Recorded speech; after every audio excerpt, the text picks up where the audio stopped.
Yeah, what's good, y'all? Welcome back to another zahier reaction video. And today we're reacting to Meth Mom Kid deletes her King Klingon baby. Wow, for being the next Jeffrey Dahmer.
been giving us.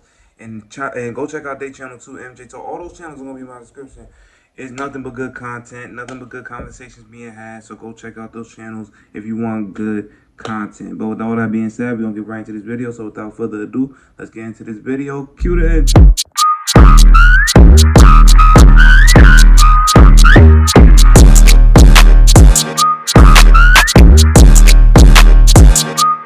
November 23rd, 2022, at approximately 12:16 p.m., Detective Captain James Sloan of the Lawrence County Sheriff's Department responded to a complaint at the IU Health Hospital located in Bedford, Indiana.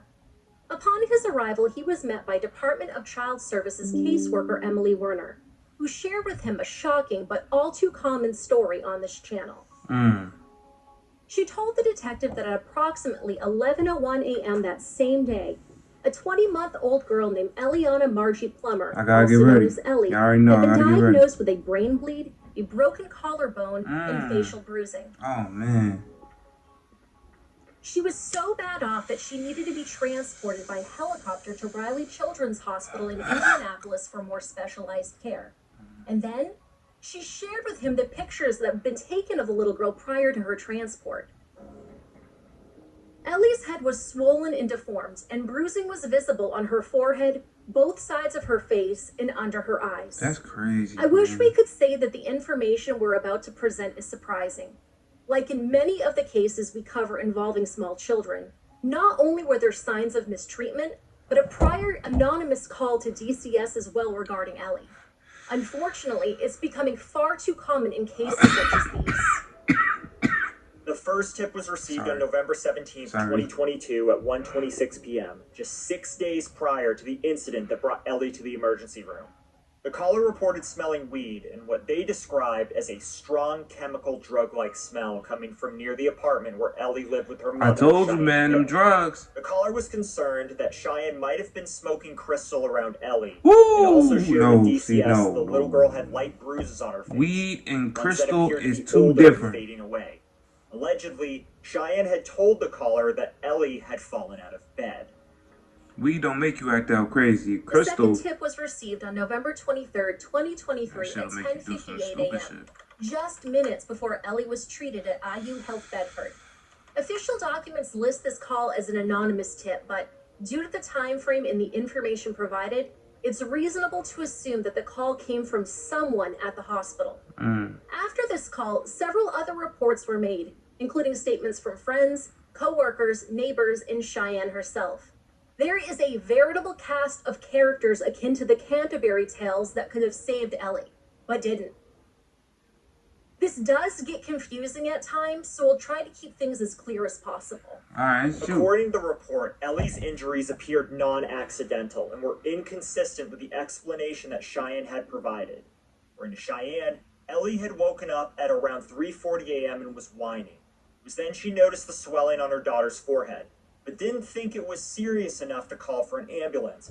Cheyenne claimed that, as a mom, she would know if something was wrong with her baby. No. I don't agree with that statement because I've reacted. If you check out the past videos on my channel, reacting to videos like these, parents sometimes do not have their child's best interest. I'm not saying all parents, because you got those parents that will will live and go hard for their kids. Parents that will take that job serious, because being a parent it's a serious job. So when you're dealing with parents that aren't in that same mindset when it comes to their children, it's just it's crazy to me. It's crazy to me how people are allowed to have children and they're not being psychiatrically, analyzed, checked to see if they're mentally fit to have children. The proper channels, the proper steps before releasing the child into somebody's care just because they are the parent of that child. That doesn't work out well if that parent isn't mentally right, heavily on drugs, or they're just not a fit, or just a bad person in general, because you just have those people that are just bad people, and those people should not be in arm's reach of children. That's my opinion. That's how it should be. But the fact that it's just so easy just to walk out the door with an infant and not care about who you're letting them go out with. In my opinion, hospitals just really care about that bill getting paid off. They just care about that care that they just provided for you. They just care about that being reimbursed. So that's all they care about. Yeah, they'll help you take the baby, like deliver the baby for you and all that. But other than that, we need that 3,000 back. We need that 4,000 back, or however much, you know, the expenses was of having your child, or somebody that child. The expenses are different depending on what hospital you go to and if you have insurance. So, but if you don't, that's all they care about is that money. That's all they care about. Even if you got insurance, they just care about that money. They don't have the child's best.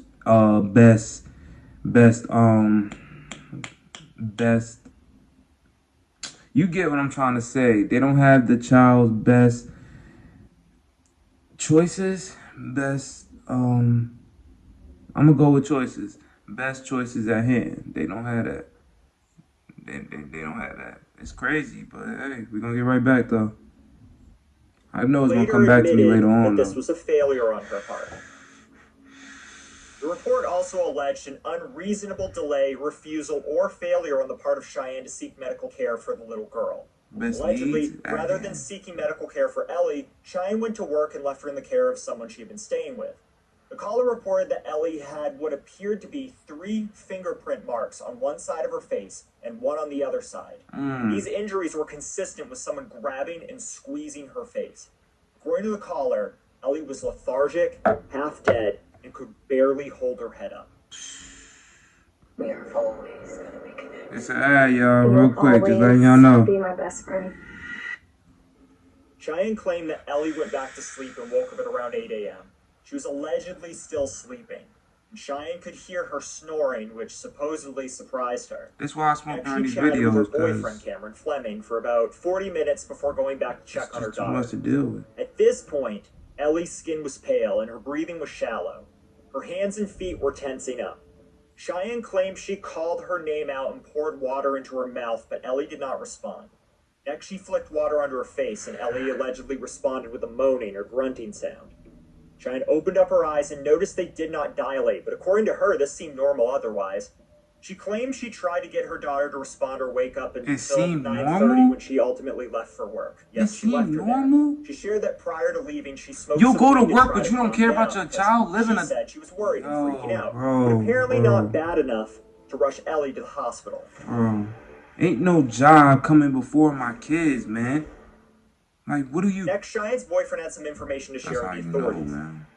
That's how you know. The day prior, Ellie's forehead was so swollen that she looked like a Klingon from Star Trek. These were his words, not ours.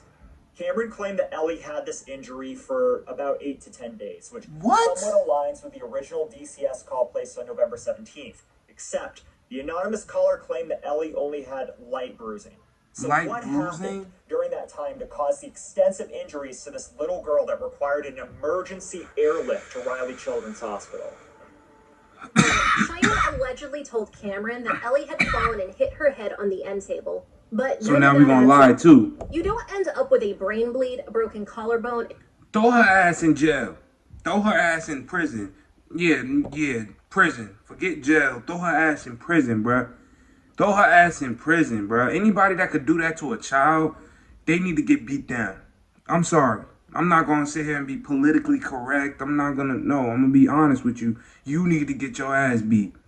So I say prison because you got to understand a lot of people that's on the inside, they miss their families on the outside. They miss their families. They miss their children. They miss their spouses. They miss, cousins, uncles, mothers, fathers. They miss their people on the outside. But they damn sure don't play about their children because they have children on the outside that they want to be with. So due to their circumstances, they can't. They have to see them through a glass, which is probably the most heartbreaking.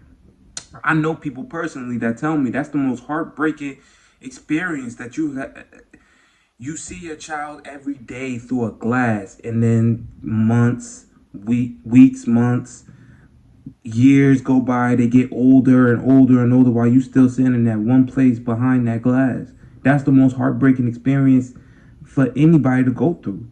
So just understand, people will beat you down or do worse to you once they hear that you're in there for harming your child, any child. But it's worse when it's your own kids, because it's like you brought them into this world. You're supposed to care for them, but you doing this.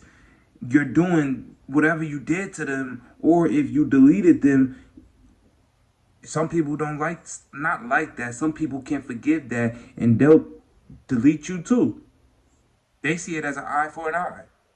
And in my opinion, I'm not glorifying it. I'm not saying like anybody that you hear about doing something like that, you go to their house or go wherever they at and go handle that. I don't want nobody to go to jail. But at the same time, when you inside, they see it as no holds barred. We already locked up. We're already inside. So fuck it. And you can't blame them. You cannot blame them. In my opinion, you cannot blame them for feeling like that.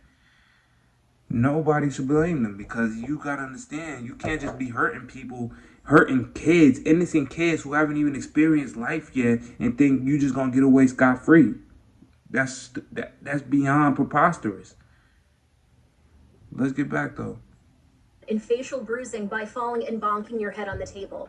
And Cameron should have known better. Why, you may ask? Cameron knew that Cheyenne was a screwed up individual from the moment they became involved. According to Cameron, Cheyenne had a rather disturbing way of feeding her daughter, who, remember, isn't even 2 yet.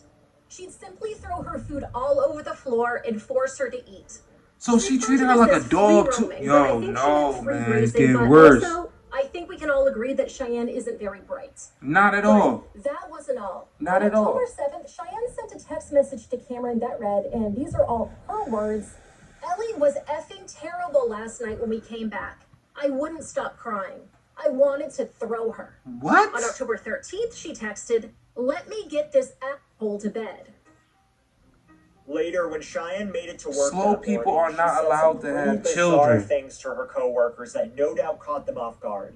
According to coworker Evelyn, and hey, when I say that, hold up, I don't want nobody to misinterpret what I mean. When I'm saying slow, I mean mentally disadvantaged people, especially the ones that's not really there in the sense of morality. They shouldn't have children. They shouldn't have children. They should not have children, because look at what she's doing. They just said that she's not mentally there. So why would anybody allow an individual like that to leave a hospital with a child that's not even 2 years old yet? Don't mind her. She's just, it's starting to be that time. But just not, who would allow that? Don't sit here and tell me, oh, a mother is a mother, no matter if she's right or wrong, she knows the best for her child. I don't want to hear that. I don't want to hear that. A mother, there are good mothers out here. Do not get it messed up. There are mothers that'll make sure that their kids eat before they eat, or make sure that they're taken care of before the actual mother is taken care of. Vice versa for a father. I'm an example. But when you have people like that in arm's reach of kids, I don't care if I'm repeating myself. That's just how passionate I am about the situation. That's when you know it's a problem, bruh. I know this has been 13 minutes already, and this video only been 6, but that's just letting you know how passionate I am about stuff like this. I can't let shit like that rock, bruh. I don't like things like that, but I react to them because y'all request me to react to them. You feel me? But I'm gonna try not to pause. I'm gonna try. But let's get back. I'm gonna try. Did you ever have a problem with your baby not wanting to wake up? Well, my baby won't wake up. She shared the same story with another coworker named Donna Fortner before nonchalantly continuing with her work. According to Evelyn, Cheyenne had told her she had a child that was born with a brain tumor that occasionally bled. Eventually, Cheyenne received a text from Cameron telling her she needed to come home to bring Ellie to the hospital. But these weren't the only bizarre and telling statements that Cheyenne had made to her coworkers. On November 11th, Cheyenne told her coworker Sherry Davidson that Ellie was sick and that she may get a phone call to take her to the hospital. She shared with her the story about Ellie having a brain tumor. That story quickly changed. That same day, she told Sherry that Ellie fell off of her bed and hit her head on the hardwood floor, which caused her brain bleed. On November 18th, Cheyenne told Evelyn Nunez that Ellie had broken her collarbone and blamed the incident on an unnamed man that she lived with and claimed that this man didn't like Ellie. On November 21st, she told Donna Fortner that Ellie used to be beautiful, but now, in her own words, she was ugly. What? The following day, she shared with Donna that Cameron wouldn't mind marrying her if she didn't have a baby. So you just gonna pin everything Next on to the come baby? forward was babysitter Michelle You just gonna Dahmer. pin everything Michelle on the had baby? babysat Ellie on November 15th, 16th, and 17th from 8 a.m. to 1 p.m. During that time, she noticed what she referred to as a goose egg on Ellie's forehead that Cheyenne explained away as the result of Ellie falling from her bed. Cheyenne likes to use this excuse a lot. Yeah. When Michelle A told her lying she ass, needed that's to what take she the little is. girl to the emergency room, Cheyenne claimed that she had contacted Ellie's pediatrician and was told the swelling should go down in a few days. But when Michelle babysat Ellie again on November 22nd, the swelling had only gotten worse.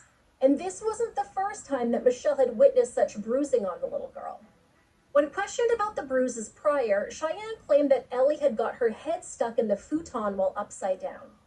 As you'll recall from our Alexi Treviso episode, this is called entrapment or wedging, and it's lethal to babies. In addition, Michelle's fiance, Kevin Cliff, also came forward to report what he'd observed on November 15th.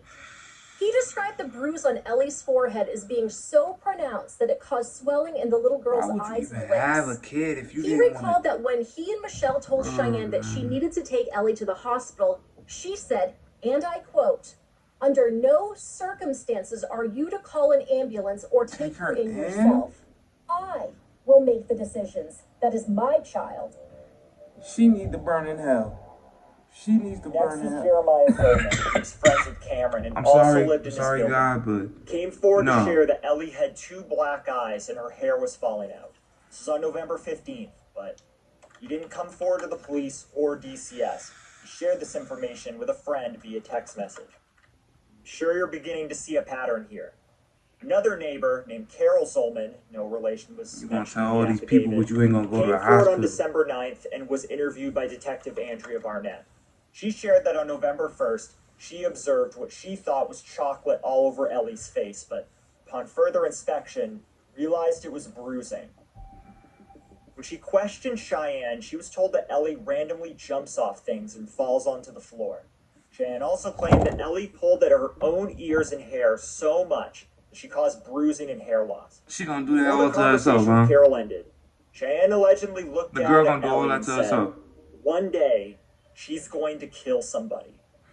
But what was she talking about? It's another ad, y'all. She gonna delete somebody. What? Let's flash back to November 23rd. After Ellie was transferred to Riley Children's Hospital, she was seen by IU Child Protection Program nurse practitioner Andrea Powers. Ms. Powers reported that no accidental history provided would account for Ellie's traumatic and likely fatal injuries. This was CA and medical neglect, but that's not all. On November 25th, Indiana Donor Network Family Services rep Erin Lane made a note in her report that Cheyenne referred to Ellie as not a nice kid and stated that she believed that Ellie would have been the next Jeffrey Dahmer because something wasn't right with her. Remember, Ellie is a 20-month-old little girl. Right. On November 26, How 2020, y'all gonna prejudge it? Eliana Plummer was pronounced dead at 4:35 p.m. According to Deputy Coroner Callista Hernader, the little girl was malnourished and approximately 10 pounds underweight. November 29th, an autopsy was performed by Dr. Amanda Paul, who works as a I pathologist. hate hearing Aside stuff from the like clear that, bro. malnourishment, Ellie had a laceration to her No upper kids and lower deserve that frenulum, shit. a right acute clavicle fracture, and multiple subgaleal hemorrhages. Dr. Paul concluded that the manner of death was homicide. The cause of death was blunt force trauma to the head. She also surmised that the injuries would have occurred after November 21st, 2022. December 7th, Cheyenne took a polygraph test that was performed by Indiana State Police Sergeant Polygraph Examiner Jason Sample. Some of the questions that were asked were, did you physically injure that girl's head? Are you the person who physically injured that girl's She head? gonna lie. And do you know for She gonna sure lie. who physically injured that girl's head? Cheyenne answered no to all of these questions. Yo. According to Sergeant Sample, Cheyenne's polygraph results indicated deception, meaning that in his opinion, she was not being truthful. Of course not. She was. In a post-polygraph interview, Cheyenne went on to tell Detective Captain James Sloan of the Lawrence County Sheriff's Department that she failed the test because she felt like she failed Ellie. No, Cheyenne. You failed her because you're a liar and a bad mom, in my opinion. An evil-spirited person. When Detective Captain Sloan asked her why she went to into work that morning rather than taking her daughter, who was dying, to the hospital, Cheyenne claimed that she had to provide for her daughter and that she was about to be homeless. When he questioned her about referring to Ellie as being the next Jeffrey Dahmer, Cheyenne just laughed and then proceeded to call Ellie, who was now dead, an asshole. Wow. Yeah, ain't got nothing to do with no mental. She not right in here. She not right. She's not right. Cause for the arrest of Cheyenne Hill. The affidavit listed the charges as neglect of a dependent, support, and medical care, which is a level 1 felony in the state of Indiana. It is unclear as to why Cheyenne was not charged with homicide, given everything we know about the case. A warrant was subsequently issued for her arrest, but months would go by before Cheyenne was brought to justice. On September 16, 2023, Cheyenne was arrested in Forsyth Township, Michigan, after police pulled her over after an investigation into the theft of firewood from a campground. Allegedly, the Forsyth Township Tourist Park campground caught the crime on video surveillance and was able to provide the police with a description of Cheyenne's vehicle. Cheyenne, who is now 33 years old, was arrested and lodged at the Marquette County Jail. She waived her extradition rights and was transported to Lawrence County on September 25th, where she was booked into the Lawrence County Jail. As this case is still developing, put her ass in prison. For updates. Forget a jail. Put her in prison, man. Come on. Ellie's funeral was held on Monday, December 5th, 2022 at Cresthaven Funeral Home. Her service was officiated by Pastor Darren Bolin. Ellie's obituary shared little clues about her short life, other than she was born on March 25th, 2021 to parents Cheyenne Hill and Aaron Plummer I was in born Louisville, on March Kentucky, 26th, and that she attended Blackwell Pentecostal Church with her mother. At the time of her death, she was just 4 months shy of her second birthday. One message that we always try to make clear in our episodes is that if you see something, say something. Up until the incident that landed poor Ellie in the hospital on November 23rd, 2022, only one report had been made to DCS. In that report, the anonymous caller only stressed the suspected drug use, not that they felt that Ellie was in any immediate danger. So the drugs was the big thing, but it ain't about the kid's life or nothing, right? Strangers knew that Ellie was being abused, yet no one came forward until after she was too far gone to be helped. If just one person took it upon themselves to stand up to Cheyenne and call 911, she would still be alive. Ellie would still be here today. She's not. And this right here, this is why it's so important these stories are shared. So many people don't believe that a parent is capable of doing this to their child, and so many refuse to act when they see the warning signs. Until that changes, poor kids like Ellie will just be another statistic. It's gonna keep happening. He got his spot on the nose. Unless people like, you know what I'm saying? If you know somebody close to you is harming their kids, go make that phone call, bruh. Now, listen, I grew up with the mentality of not snitching, keeping things to yourself, all that. I grew up on that, but I'm at a point in my life where I realize, like, if it's something to the extent of like this, like something that's that serious, you got no choice, bro. You got no choice. You gotta make that phone call. You gotta do something. You can't just allow a child to just get, treated like this and just let it go by just because that could be your relative, a family member, a friend, or whatever that person is to you. If they doing wrong to their kids, forget all that. That goes out the door because it comes to a kid at the end of the day, an innocent child.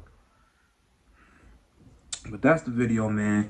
Y'all let me know what y'all thought about this video in the comment section down below. I'm going to reply to all of y'all. And thank y'all once again for taking the time out to watch my videos, yeah, man. We got to do better out here. We got to do better out here for these kids, man. We got to. As grown adults, we got to do better for the kids. Alright, y'all, this is the end of that video. This was M space TH mom kills her Klingon baby, quote unquote, for being the next Jeffrey Dahmer. And this is why. That is why people like that should not be nowhere in the vicinity of having kids or near kids at all. I don't give a damn if it's their kid.